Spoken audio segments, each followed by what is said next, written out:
created a system in which the natural market forces that do bring about the destruction of obsolete businesses and technologies are not allowed to take their natural course, because it would start a chain reaction now that would likely bring the whole house of cards down.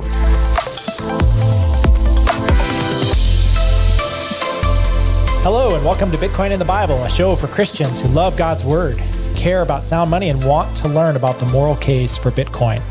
Join us as we hold fast to God's Word and hodl Bitcoin. Hello everyone, my name is Simon and I am here with my Bitcoin brothers, David and Will. Hey guys. Hey Simon. Hey Simon.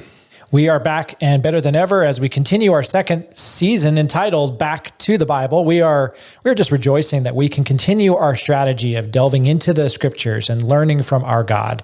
I just marvel. His infinite wisdom is the ultimate rabbit hole, and it provides us with an unlimited quantity of wisdom and truth. Having access to this treasure, guys, it's an amazing treasure trove, a gift to us that we just live in a world where wisdom and truth are often lacking, and God freely gives it to us in abundant quantities. And I'm reminded of Proverbs chapter 3, verses 13 and 14, which tells us how blessed is the man who finds wisdom and the man who gains understanding. For her profit is better than the profit of silver, and her gain better than fine gold. So let's pursue wisdom tonight, guys. And last episode, we started in Genesis, and we saw how God's work to create the entire universe in 6 literal days provides the ultimate rationale for why we work, and why we store our work in money that is itself a product of work. And within that, we're happy to acknowledge that work is a gift from God, and we believe that God has gifted us the capacity to develop and use money as a means of storing and transferring our work energy to use it, to save it, and to give it generously to others. And thereby, what we are doing when we use money is we're living out our dominion mandate from Genesis chapter 1, verses 26 through 30. And if we exchange our work energy for a money which can be created with little or no work, then we are effectively squandering our life energy, whether we realize it or not. This is the hidden devastation of monetary debasement, and it's why it eventually guts a civilization. And we're seeing that played out right in front of our faces. So finally, before we dive into tonight's content, we want to emphasize a reality that's often misunderstood. Work was given to man by God before the fall, and therefore it's not solely a result of man's sin. Yet the fall stands as the defining event in human history, as Adam and Eve's sin has disrupted God's design for humanity's work and its money. So to understand money, and specifically Bitcoin, we must understand what changed in man and in the world when sin and death entered the Garden of Eden as a result of Adam and Eve's sin. And that's what we're going to do tonight. And we're going to do so by just raising some questions and walking through the scriptures that answer those questions, and then turning it back to money and specifically to Bitcoin. So the first question I'd like for us to think about is, according to Genesis chapter 3, Adam and Eve sinned by choosing to believe a lie told by Satan, who is described elsewhere in scripture as the father of lies. And Adam and Eve doubted the truthfulness of God by believing that lie. So the question is, what are the implications for us as sinful men and women as we live in a world where truth is constantly assaulted by lies? And I'll turn to you, David, to walk through a little bit of a thought process there. Thanks, Simon. Well, when sin entered the world, just as God had promised Adam in Genesis 2 and verse 17, that in the day you sin, you shall surely die. And he did. And we roll over to chapter 5, which is known as the graveyard of Genesis, and we see just that, the repeated refrain, and he died, and he died, and he died. So death entered into God's good world as a direct result of sin. That's sort of the end game, as it were, for sin, but it drags along a whole train of wickedness with it, and lying and deception are certainly part of the manifestation of sin that Adam brought into this world, and that we as his offspring carry within us.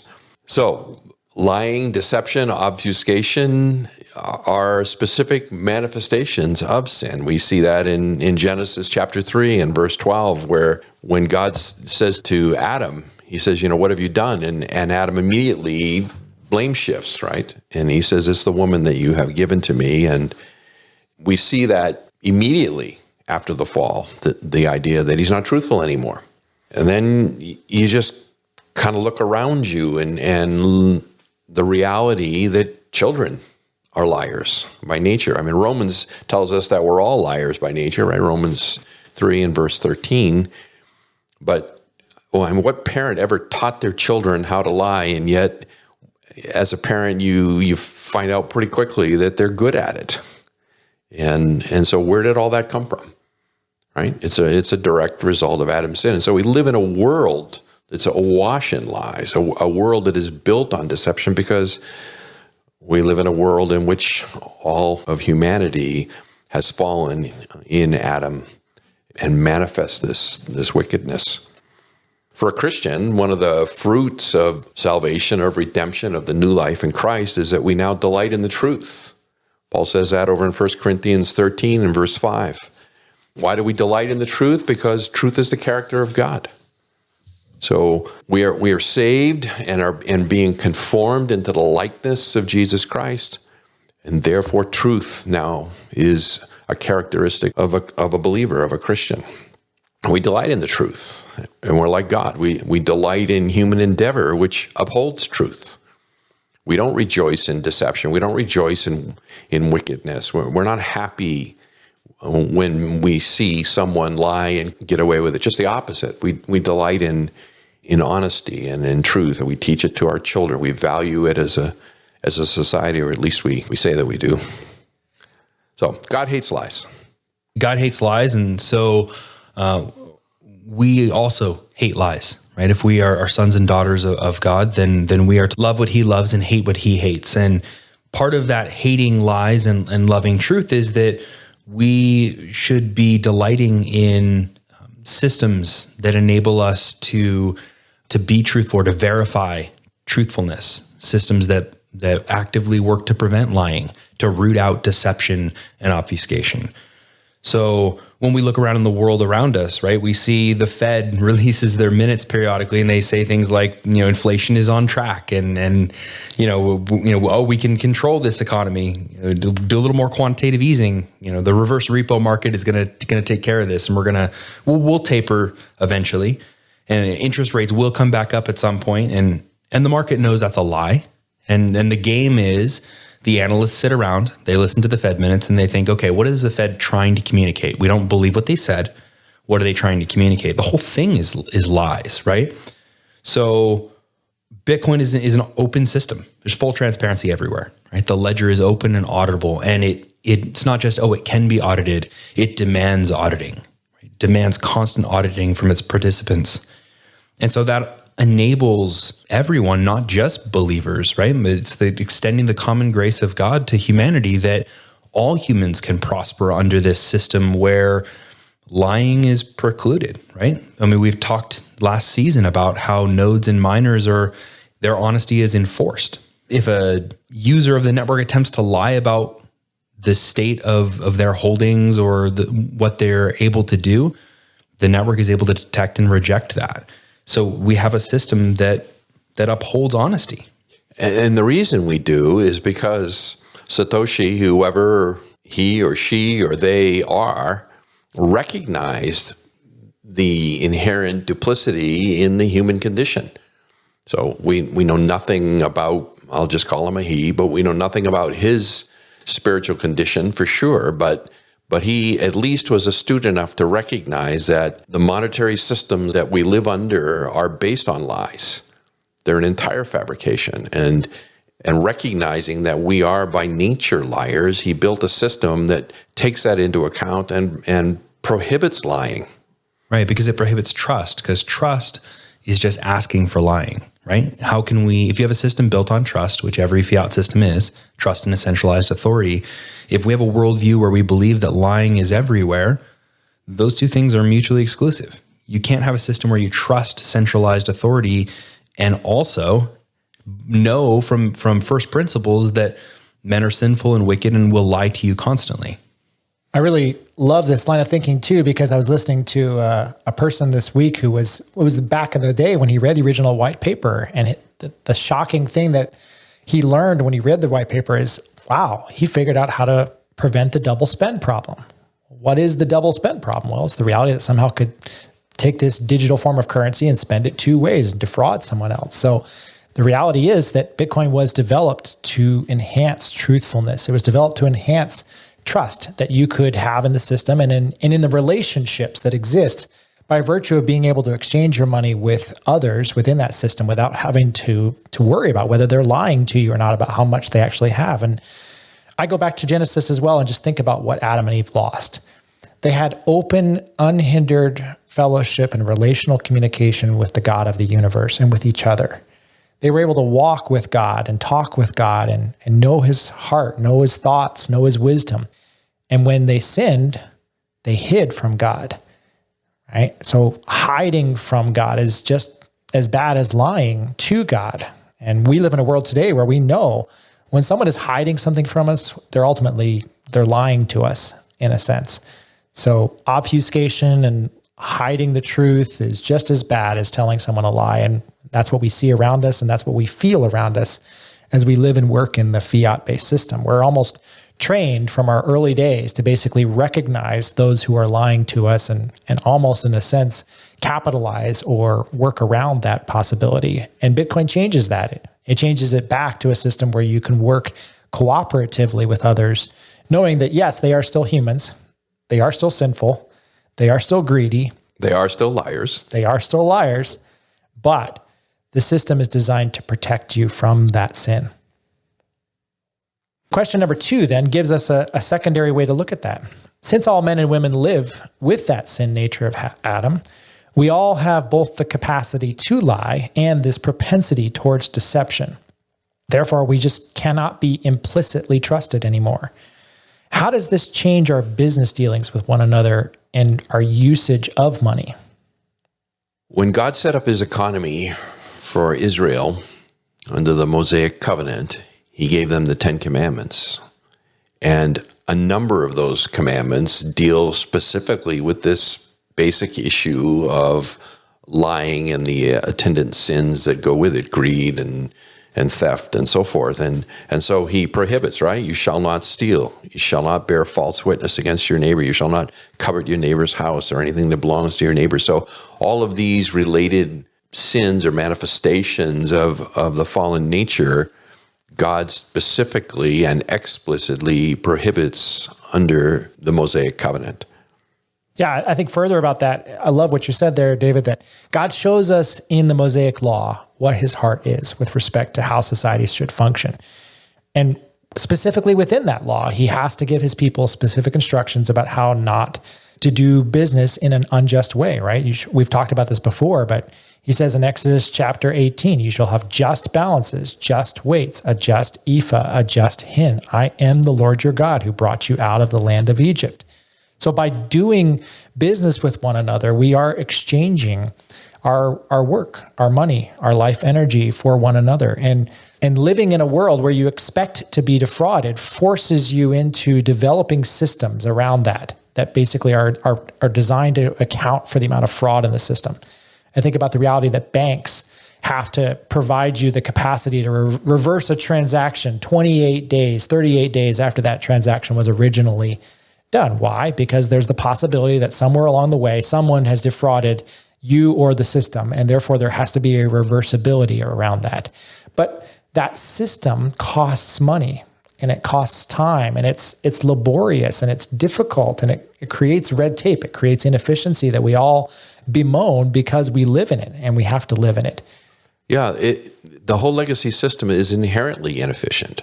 It's rife with things like counterfeit currencies, or people write you bad checks, or someone steals a credit card number. And I was just talking with a local merchant here a few days ago, and someone had used a credit card to purchase something online from the business. And he had shipped, and then after he shipped, it caught his attention that the ship to address was different than the bill to address. And so he he just started to get a little bit suspicious and began to dig into it a little more. While the long and short of it is that it was a stolen credit card number. It was not a legitimate purchase. And so he was able to retrieve the merchandise from the shipping company, but at the cost of several $100s to get it all back. And so that whole process is just ripe with opportunity for fraud or to be stolen from, being lied to, and there's a tremendous cost involved in all of that. And the truth of the matter is, as he said to me, he said, the money was in my bank account. And I said, well, it wasn't really in your bank account because the credit card isn't settled yet. And maybe, I've experienced this, and I know you guys probably have too, where you can dispute a credit card charge for a considerable period of time afterwards. And if the dispute is found to be valid, then they'll reverse the whole thing. And so the merchant may think he has the money. He may think he has the money for 30 days and then find out later he doesn't. And so with Bitcoin, that's not possible. Right. And so even when we think about, I don't know the percentages, but I would imagine most checks that are cashed don't bounce, right?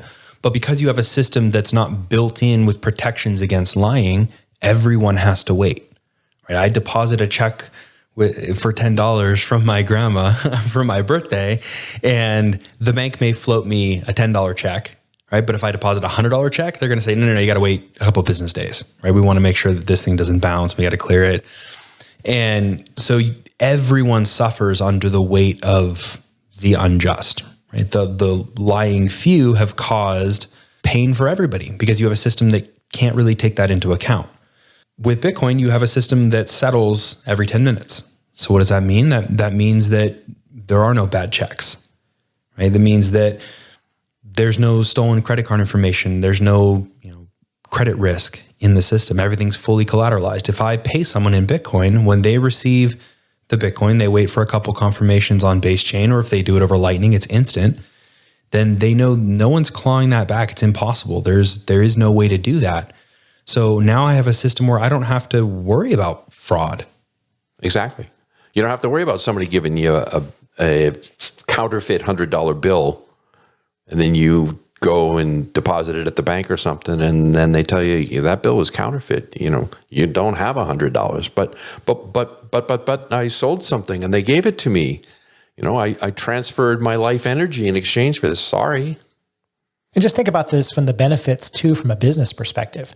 Businesses operate from accounts receivable, accounts payable. They have quarterly earnings that have to be audited, and you spend months auditing the financials of a business before you actually know how well you actually did that last quarter, which hinders the decision-making of the leadership groups and any of the layers beneath them. Think about the power of a system where a business could actually see live and on the fly the transactions clearing, not just daily, but in the middle of the day, and know exactly where they were at with respect to every aspect of their business. In a Bitcoin world, Bitcoin can provide us that instant clearance, that ability to see transparently where an individual's finances are at, where a business's finances are at, without having to look around and through all of the difficulties created by the system that we've developed to deal with deception and fraud and lying. Yeah, it's really interesting, Simon, that you would mention that. When I first got out of college, I started in auditing many years ago, and I remember auditing a relatively small business, but a very successful one. And I remember the president of the company telling me his business philosophy. At the end of the year, if he had more cash in his checking account than he began the year, then he made money. And I remember thinking about that, and I had to ponder it a bit at first because it sort of went against all the accounting principles and everything that I learned in college. But I thought, you know what? This guy really does understand what it's all about. If he does have more cash at the end of the year than at the beginning of the year, then the business is going to continue. He did make a profit. The problem is when you include all kinds of accrual accounting and so forth, and then all the auditing that's necessary to test all of that, it does introduce a lot of inefficiencies into the system. Whereas in Bitcoin, what he didn't know for a year, you can know every 10 minutes. And turn around and do something with. So as a business, you can receive money, final settlement, turn around and spend that money same day, within an hour. You could turn around and be spending with final settlement that same money, right? The efficiency gains are unimaginable.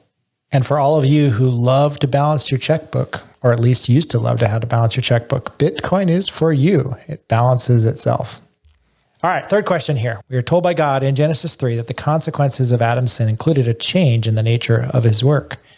No longer would the creation easily yield itself to his hand as he worked, but rather his work would include pain, difficulty, and inefficiency.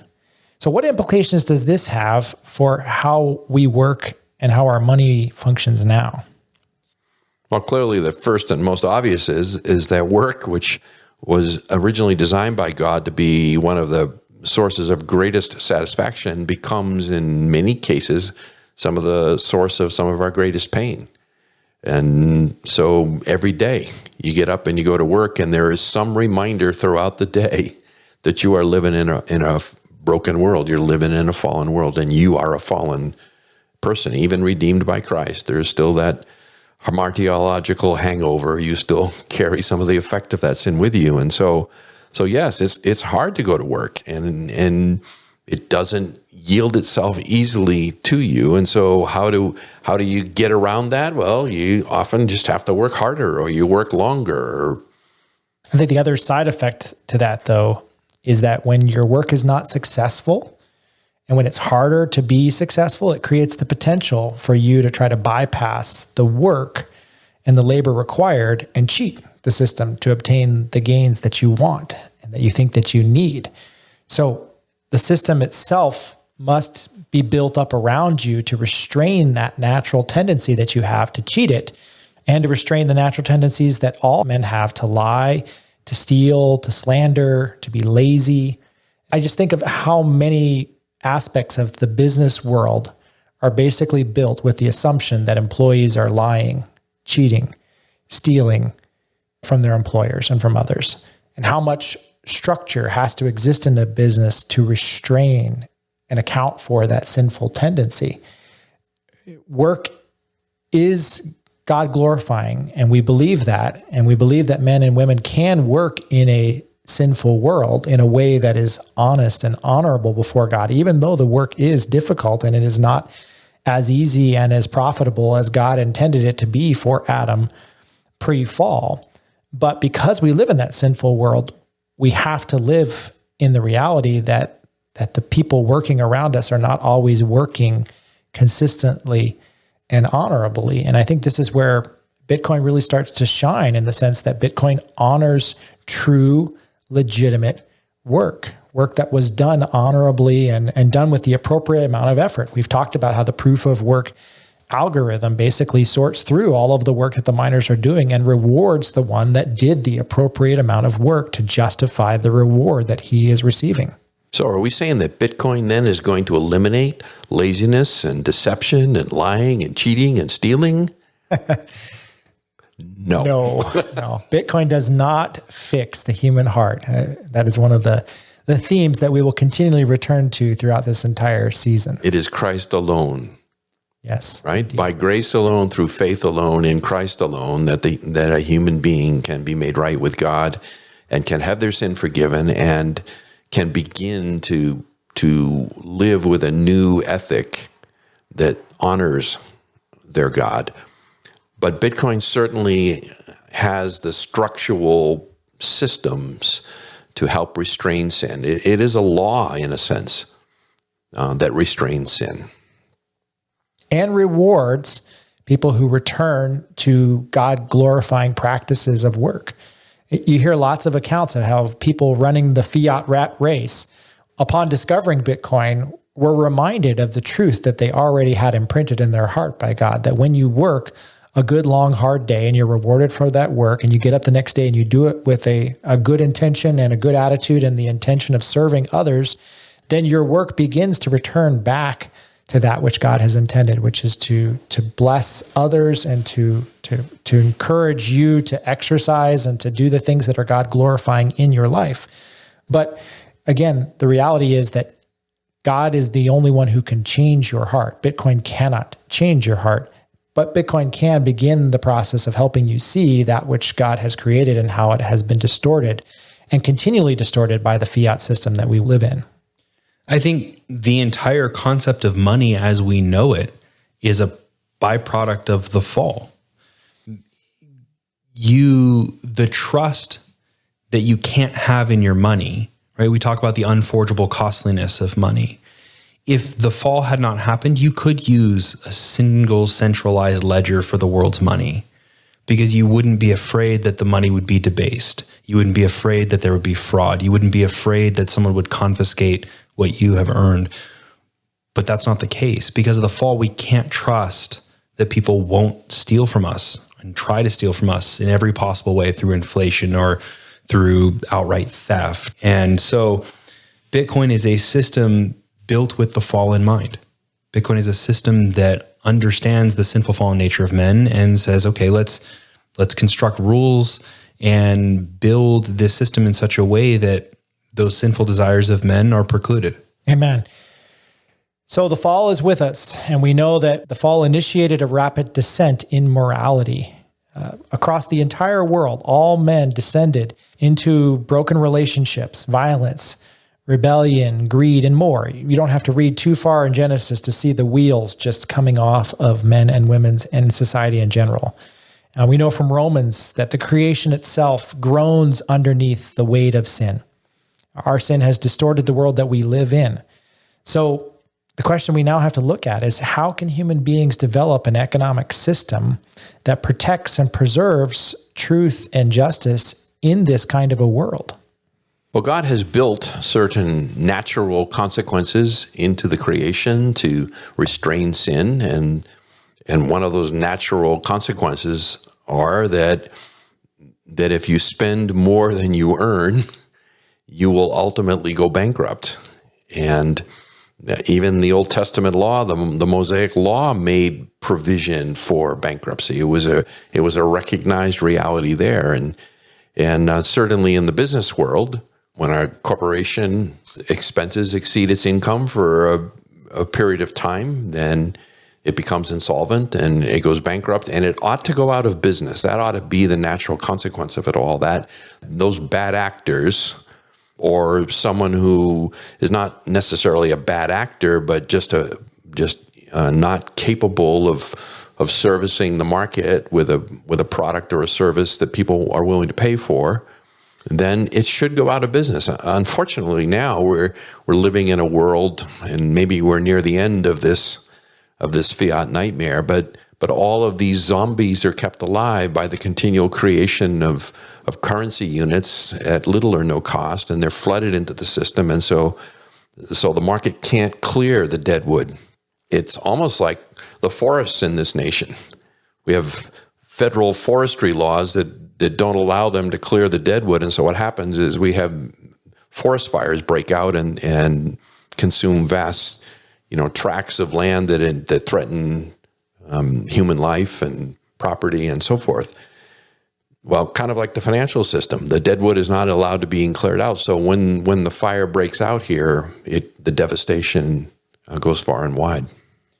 So Jeff Booth talks about this concept of creative destruction in his book, The Price of Tomorrow.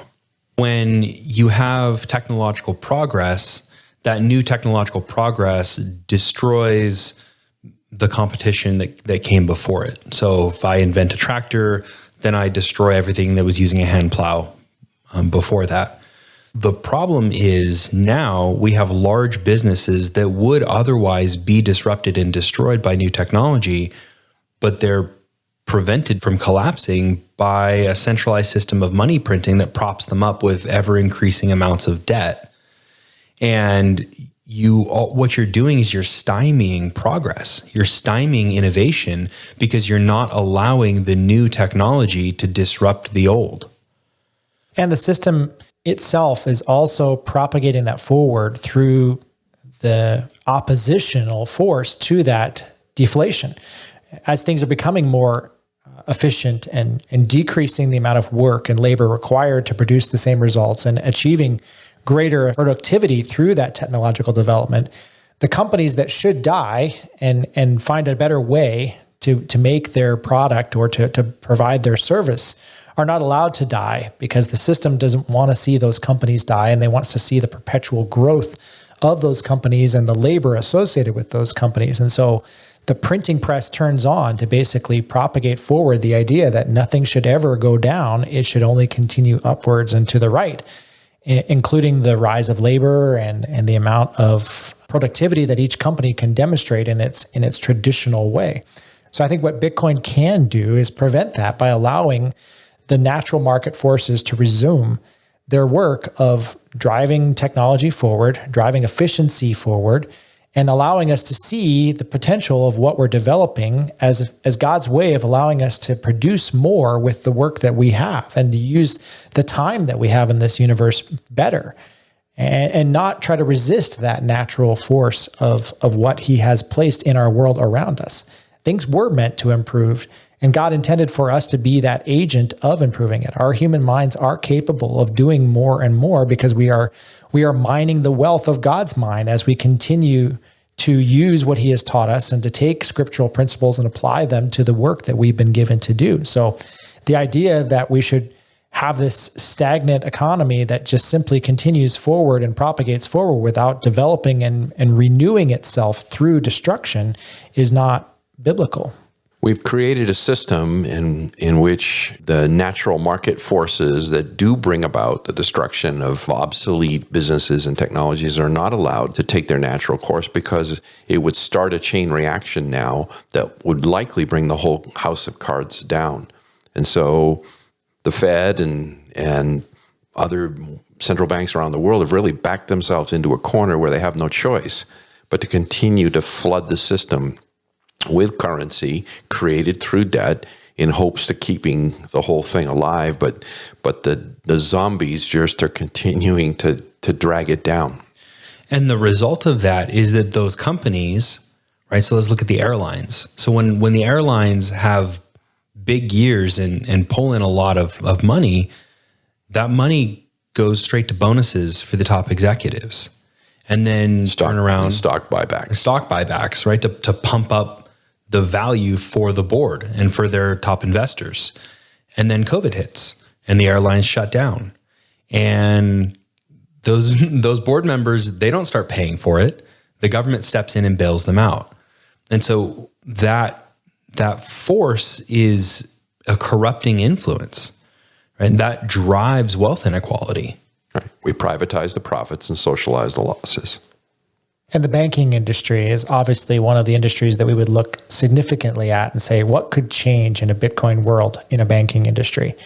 We know that banks are not held to the same standards of reserves that they used to be in the past, and that their ability to basically get themselves out of a difficult debt situation by virtue of interacting with the Fed and its infinite ability to purchase and move their assets around to preserve the system and its liquidity is a facade. It's a dramatic lie that's being propagated and functionally is stealing from the people who are saving, right? And taking the money that they've already put into savings and devaluing it over time and thereby stealing it from the future.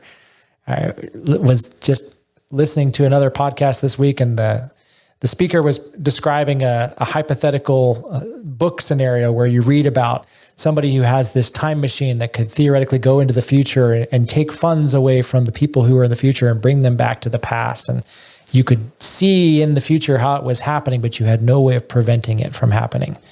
And then he turned it back and said, hey, well, this is exactly what's happening today.